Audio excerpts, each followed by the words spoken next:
Greetings, Robo Sapiens, and welcome to an all-new season of Celebrity BattleBots. I'm your host, David Faherty, because why not? I suppose Stephen Hawking probably doesn't need the money like I do. We've got a fierce battle of the bots for you today between two bitter rivals. The first, Iron Mike Francesa and his robo-violent slave, a Rodsimo 2000. His opponent, the skilled and ferocious Chris Berman, and his homemade creation, Boomerbot 1. Ladies and gentlemen, let's get ready to Roomba. A Rodsimo 2000 on the move, and he slams him with his signature move. Drop the mic. Line one, ass whooping. Boomerbot can't do anything.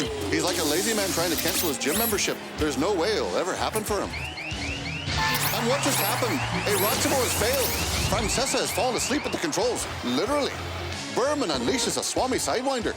Circle this way, and it could go off the way. What? Down goes a Rodsimo. Boomerbot digs into his circuitry and annihilates his Automatron colleague. Oh, that's a loss. And there you have it, Boomerbot moving on to the next round. A Rodsimo is disgraced and will never be relevant again, much like the box score. It starts right now. I don't know a lot about sports, but I can drink a lot of beer. My motto is simple: C's get degrees. Need a long, inappropriate hug? I'm your man. I think I'm smarter than you, because I probably am. Howard Coward for box score.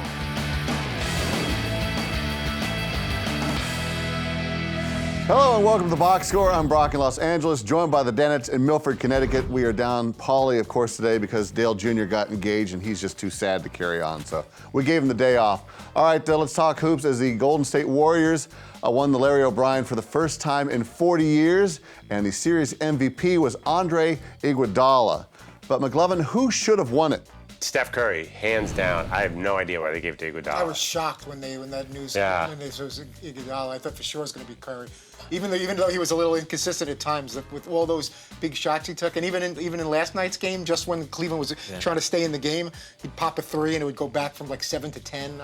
I was shocked that it wasn't Curry. I sent out a tweet with a minute left in the game. I'm like, all right, we all good with Curry winning the series MVP. It's over, or something like that. And then went to bed right as the game ended and woke up this morning and saw Iguodala, and I was like, what? Crazy.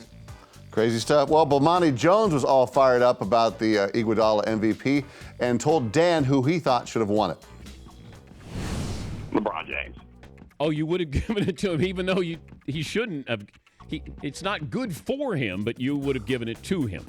Oh, yeah. Like, if I were him, I would have tried to find a way to not go get it. Like, say I'm in the training room getting some treatment or something like that to be spared of the embarrassment. But as well as Andre Iguodala played in stretches on defense against LeBron, and nobody's denying that, we're giving the MVP to a guy basically because of how well he did on defense against a guy that scored damn near 40 points a game. It couldn't be Steph Curry because you're responsible for this whole Delly mania thing. Like, if you let Delly play well enough against you to where I ever had to hear his name again, hell no, you ain't no MVP. Couldn't agree with Bomani more. LeBron James should have won the MVP for that game. I know it would have been really awkward, but there was no like Steph Curry seemed like the obvious choice, but there was no standout player on the Warriors. There was no guy that was like it was all on his back, and he won for them. He won the series for them. Whereas LeBron James, I mean, statistically, he led in everything, both teams. But there's an infinite number. I mean, someone's got to shoot the ball. Someone's got to get a rebound. They're going to score 90 points a game. They're an NBA team. So my point is, like, if he shoots 35% and gets 45 points in a loss, is that MVP caliber? And do you guys he just kept firing it up? And do you guys wrestle with the whole? It's got to be someone from the winning team, where that doesn't. I don't. It's for me. It's no wrestle. It's got to be someone from the winning team. I don't. I came in with blind. I couldn't have been convinced otherwise. I had no I was like ready. I was ready to find a way for Curry to an argument. But. Yeah, it seems like it'd be very strange, as great as what LeBron did. You guys, you would have voted for LeBron. I would have voted for LeBron. You would have voted for Curry. I would have voted Curry, and nobody would have voted Iguodala. No one. They were crazy to do that. Ken Berger. On Monday, the Blackhawks, when they won the cup, the captain was handed the cup, and he handed it to a retiring defenseman. Last night, when the Warriors won the trophy, it was handed to the owner, much like in horse racing. But Fritzy, out of all sports, who celebrates with the most style? Who celebrates with the most style? Probably Gronkowski. You know, I can't use my bias. You know, I've never seen Elway or any of the my Broncos do anything out of control or wild. But just at least in recent years, the first name that comes to mind, Rodman. I'm sure has had wild parties in the Bulls and in Pistons days. But something about Gronk and his party bus and dancing around without his shirt and his cigar and all that stuff. Be tough to beat Gronk right now. I'm gonna actually move that discussion to a little bigger. And I would say hockey players celebrate the right way, just in general. Because they take the whole off season, they travel around the country, like everybody gets a chance with the cup. It's pretty awesome. And what they may be doing with that cup is probably unheard of. Some of the stories you hear about what they do. I like straight Wimbledon. I like when the guy slides on the grass after winning and goes up like that. That's my kind of celebration. That's the big Bjorn Borg winning the Wimbledon, that's the best celebration. Got to be careful in all those white pants, too. Well, someone who was surprisingly in a celebratory mood was writer and Cleveland fan Scott Robb. And Robb called in and talked about how the perception of LeBron is changing. I know last time we talked, there was almost you were laughing off the idea that he even belonged in the discussion with Michael. I may be mischaracterizing that. But I do think the ratings reflect more than a love affair with a young, great Golden State team. I do think that to some degree, the people who still loathe LeBron for whatever reason had to be impressed by what he took on. Of course, he always takes it on out loud. He always lets you know what he's taking on. He is a drama king, and then no question about that. But, Michael never won a ring without Scotty. I love that the guy who wrote The Whore of Akron is back again. Now, like, all's well with LeBron. Oh, he came back. It's okay. It's just water under the bridge. Don't worry about it. Unbelievable. And, finally today, Dan started giving him a hard time about it. Because last time he didn't. It's just like... A little bit. But that's the biggest 180. If any of us ever did that, we would get murdered. Totally get killed. I don't know why he can get away with it. Yeah, I don't know. I think it's all right to just sort of turn on a dime there and be like, oh, yeah, no, now it's all better. Bygones. That under the rug Bygones. Do you ever read his Q&As at the front of Esquire or GQ? Some, yeah. And he always takes the first 6 paragraphs explaining what he's going to order. Yeah. He's like, so do you like the turnips? Yeah, I like the turnips. It's a unique style of Q&A. He's a character, it's Scott Rapp. Yeah. And Dan, I know he interviewed Dan once. I would love to see that. I loved when we had him in studio. I thought he was awesome. Yeah. Really entertaining he's cool. guy. He's a little Very Lewis Black in him. Yeah. Great guest. Yesterday, a fan called in and asked about Scott Van Pelt's hoops ability versus Dan's, and DP was confident in his own abilities to say the least. But McLovin, you fired a shot at SVP regarding his athleticism. Oh, dude. Have you heard anything back from his camp? No, but I'm actually going to send him a note. I asked Paulie for his email because I feel awful. It never dawned on me that Paulie was going to request that clip would get cut and send it to SVP. I said he was having fitness issues. He was sucking wind at that Super Bowl. Remember? So what do you feel bad about? I think Scott I don't know Scott very well, but he seems like a very nice guy. He's been very nice when I've met him on the set when he came on Super Bowl. I feel like that was an unnecessary shot. Even if it's true, it's nobody wants to hear that, hey, you're out of shape. I can run down, 10 billion things that have been said on this show that's like, whoa, I feel really bad about that. But being like, there's a fitness issue with Scott Van Pelt. Okay, big, tall, skinny guy. Yeah, but you know how... He looks like a marathoner. You know how sensitive these host types are. You don't really... Basically, somebody said Dan wasn't an NBA All-Star. Calipari said that Dan was an NBA All-Star, and Dan got upset. Yeah, he got upset that, no, I am an NBA All-Star. You can't talk about a host basketball ability objectively. It's not allowed. Insecurity. Well, Fritzy, you can say that the man cave has been a pretty mean place lately. Is this a product of late-night playoff viewing, or is Jeff the Ghost spreading negativity since you guys outed him to the world? I think it's a combination of both. I'm thinking I'm gonna give Jeff. I'm gonna wink it to Jeff. I'm not gonna put it all on a ghost walking around. I think this some of it's just those late nights between hockey and basketball back to back. Yes. I think it's affecting our moods and our amount of sleep that we're getting. We're not gonna cry here because we're talking sports and we're having a good time and joking around and stuff. But when you're up late for the Blackhawks Lightning game, and then the very next night it's the game with the Warriors and the Cavs. It takes its toll after a while, and I think that's what causes some of the, at least for me. I think there's no good way to talk about this without sounding like we have to stay up really late watching TV. It's so hard. And I complain about it too, where I'm like, oh my God, I can't, like these late nights or whatever, but you just sound like such a Fritzy jerk. did a smart thing, though, getting it off Jeff, because there's 2 giant posters over. We don't want, Jeff, by the way, came to New York yesterday cool, and wrecked like a $2,000 sign. Yeah, no, Jeff is cool. Yeah, there was Jeff a loud awesome. thud happened by Dan Stokes. Jeff could kill any of us at any moment. Jeff, just to be clear, I am your biggest fan, so please, nothing here in LA. All right, baseball coming up. Gets modern, but not in a good way. Not like thoroughly modern Millie. You know what is modern in a great way? It's the Ram 1500 Eco Diesel. You can climb a hill, tow a boat, haul a trailer, and plus once you hop in that cab, it's got all those fancy controls and buttons. Makes you feel like you're piloting a F-14, not a truck. Get more facts at ramtrucks.com. Guts, glory, Ram.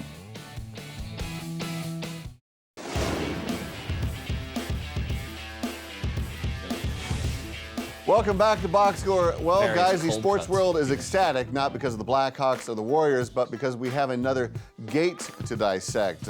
McLovin is hashtag Hackgate 2015. Less about hacking and more about just a jerk move by the Cardinals. No, I figure it's about hacking. It seems like a pretty serious cheating allegation to me. The FBI's involved, jail time could be involved, is what my sources tell me. My sources being Fritzy. This is a big deal. Like, not to make everything back to the Patriots, but this is 10 times more important than the Patriots because it's a criminal investigation. No one's going to jail for allegedly deflating balls. Someone's going down. Well, No one's going to jail for this. Yeah, someone's got to go down for this. Well, Sports TV Hair Hall of Famer Tom Verducci joined the show today and said it's more just about embarrassing former employees than anything. Let's go back to the great baseball tradition of stealing signs, right? When you get the signs, you don't publish them online for every other team to know about. You hold the information close to the vest. In this case, the information that was breached was posted online. That tells me it was more about trying to embarrass Jeff Luhnow and some of the other. He did take some other Cardinals employees with him to Houston. Than it is to say, hey, we're finding out something from the Astros, one of the worst teams in baseball, that's going to help us win games. I just don't see that yet at this point. At least there's no evidence yet. That's taken bitterness to a whole new level. That you're someone that was working on your team in an executive capacity, all of a sudden picks up and decides he wants to go from St. Louis to Houston, and then all of a sudden there's this hacking scandal. We know there's still a lot more information, as Commissioner Manfred said, to find out about exactly what went on and when it started and what they were trying to do. But if this is true, I tend to agree with McLovin that's pretty huge when the FBI's involved and they're trying to get some.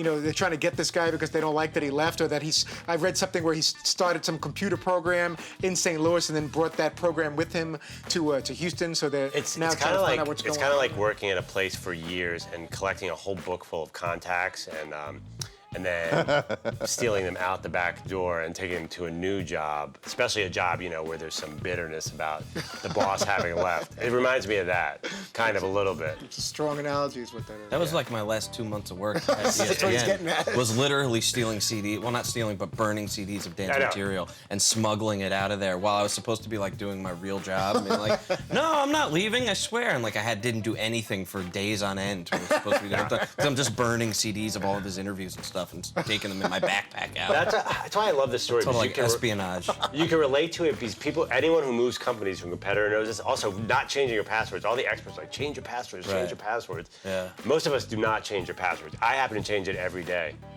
And that's why more and more companies are starting to do away with the whole 2 weeks notice thing or whatever. As soon as they think you're leaving or that you're leaving, they can't wait to kick you out the door quickly enough, just in case there's any thought that you might have to. Maybe I'll bring a couple of, whether it's grabbing a couple of pens and highlighters or something more advanced like contacts. And what if they had taken your notebooks away from you? That would have been really bad. You took all your notebooks, right? Oh yeah, but I considered that my property. Yours. That was my own work they're not and theirs. my own. Yeah, I don't know. Isn't it the intellectual property of theirs if you did that work for theirs? I don't. No.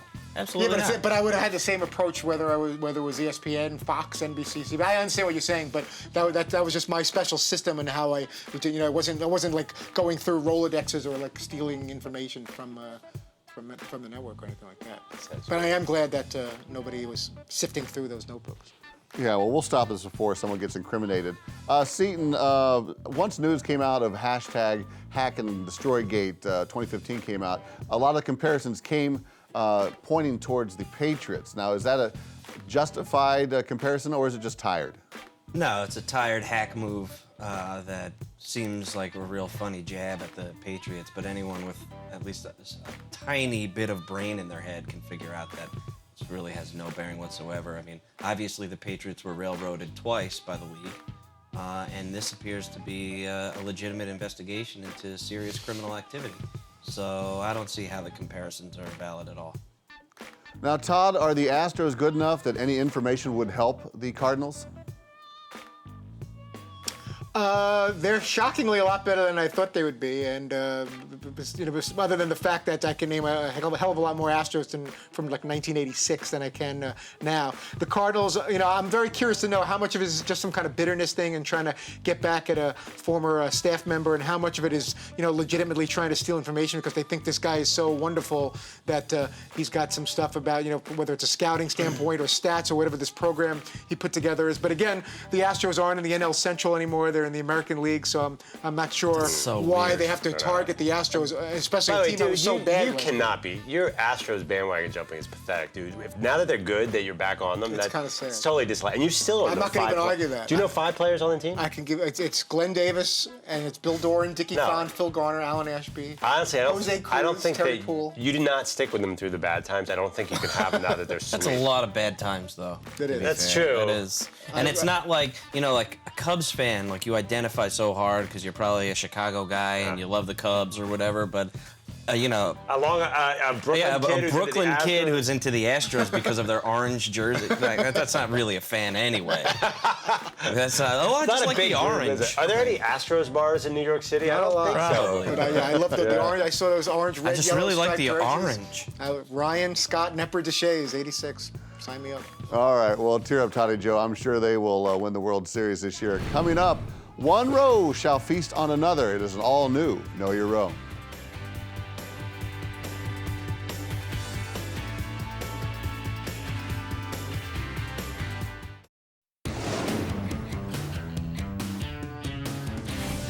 We are back here on the Box Score, guys. The other night you were out in New York City with the boss and went out to dinner. You ran into the Bachelor, I believe. It sounds like a blast when you guys go out with him, but not because of the company, but because he picks up the tab. Now, I know what meal I would eat if he was picking it up every day, but what about you? It sounds like an amazing time to play. Know Your Row! All right, let's begin with the back row. McLovin, if Fritzy could eat one meal for the rest of his life over and over again, what would it be? Wow. It's got Mr. Pibbs Black Cherry Soda, though, or whatever. Mr. Charles Brown. Dr. Brown, that's Which you it. said to my house, which was very thoughtful, and I'll always love you for that. This is impossible. I've narrowed it down to 3, and I don't remember what my answer is. I have at least 3 possibilities in my head, and I don't know which one I said. I honestly don't know which one I said. It should make your job very I think it's something simple, like cheeseburgers. I think it's cheeseburgers and a Mountain Dew. New York style pizza. Yeah. Is it cheeseburgers and a Mountain Dew? I'm going to go chicken parm. As much as I love pizza and Chinese food and everything else, that's a real tough choice for me, especially being on a diet, because there's a lot of things that I just love to jump into. But I'm going to say chicken parm. I probably should have gotten closer. Should have gone Chinese food. That was dumb. Chicken parm is pretty. It's one of those 3 things with Fritzy all the time: chicken parm, Chinese food, or pizza. Pizza, chicken That's parm, it. or Chinese food. Yeah. And your Dr. Brown's Black Cherry or Mountain Dew. That's all you need. All right. And little mini hot dogs. I thought you were going to guess that. Okay, front row, Seton, if Paulie could only have one meal day in and day out, what would it be? I mean, it feels like the obvious answer is barbecue. That's all he ever really talks about is barbecue. Or steak, though. Now, see, steak. You can't say meat in general. That's too broad. I feel I'm just gonna have to stick with my gut and say barbecue.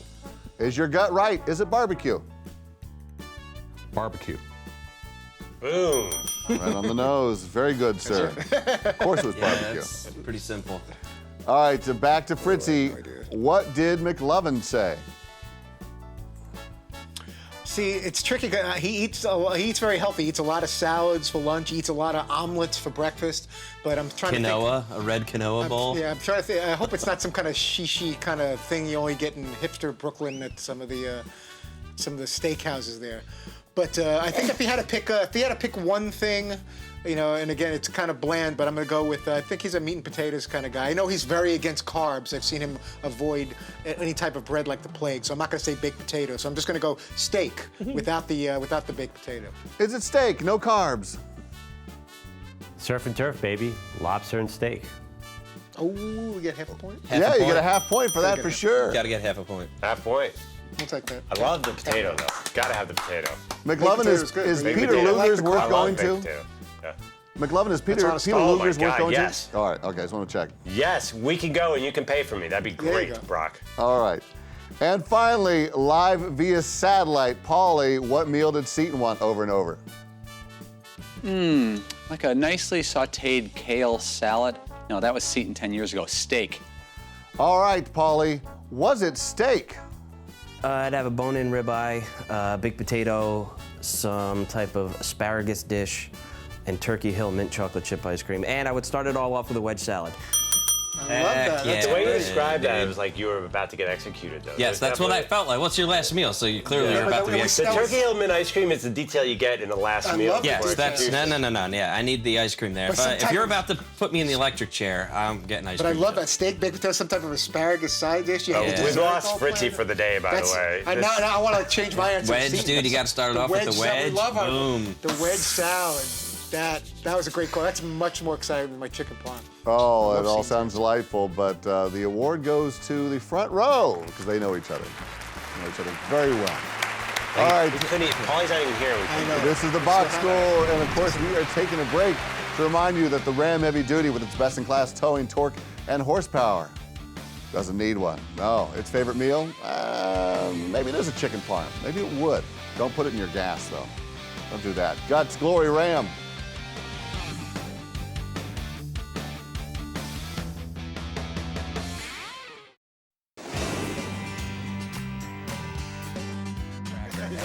Welcome back to the Box Score, closing up shop here at the old Box Score Saloon.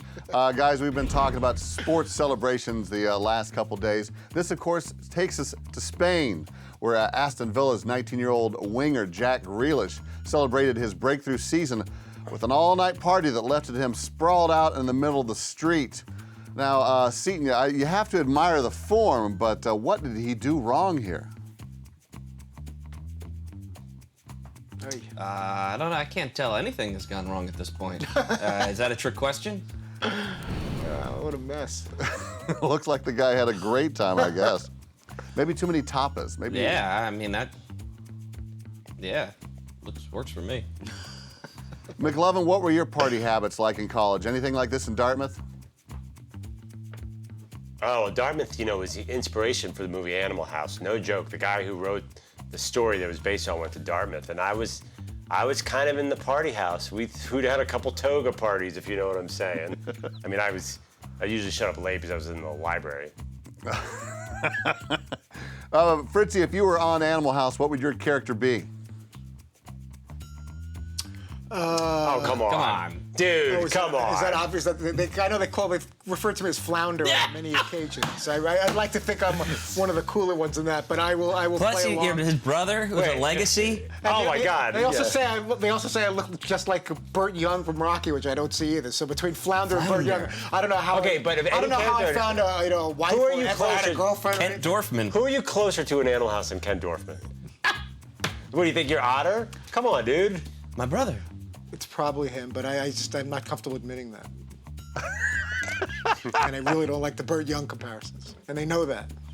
Paulie from Rocky, I don't know where that's coming from. Oh, can't win, Todd. Can't win. Seton, I don't know if you'll be able to recall this, but what's the strangest place you've ever come to after partying? Oh dear. Right there, over there in the front row of the Dan Patrick Show. Yeah, there have definitely been times that I've been like, we're on the air? How the hell did I get to work today? This is amazing. There's been numerous places. certainly come to that I'm certainly not going to admit on the television show. All right. Well, all precious memories, I'm sure. Fritzy, who's on tomorrow? Indians manager Terry Francona will join us. Clippers head coach Doc Rivers. So far, that's what's cooking for the Thursday edition of your Dan Patrick Show. Thank you, gentlemen, and thanks for watching. This has been The Box Score. Back tomorrow at the same time, same channel. The podcast is available on iTunes or at podcast1.com. And congrats to Amy and Dale Jr. I don't know a lot about sports, but I can drink a lot of beer. My motto is simple. C's get degrees. Need a long, inappropriate hug? I'm your man. I think I'm smarter than you because I probably am. Hey, thanks for watching The Box Score. Holy cow!